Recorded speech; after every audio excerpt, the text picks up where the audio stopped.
Bu yaxınlarda həyatında tam yenidən doğuluş dövrünə girəcək bürclər bunlardır.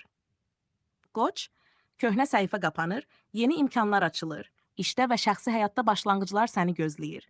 Məsləhət, cəsarətli ol, keçmişi burax.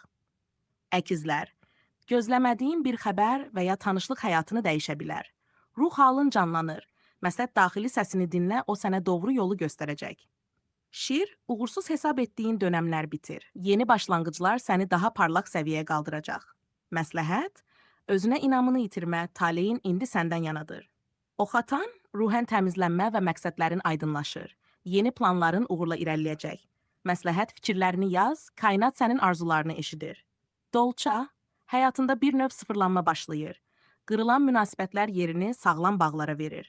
Məsləhət, dəyişiklikdən qorxma, bu dəfə hər şey sənin xeyrinə olacaq. Qısaca, bu dövrdə qoç, əkizlər, şir, oxatan və dolça bürcləri üçün həyat yenidən yazılır. Köhnə səhifə bağlanır, tale yeni yön verir. İstəsən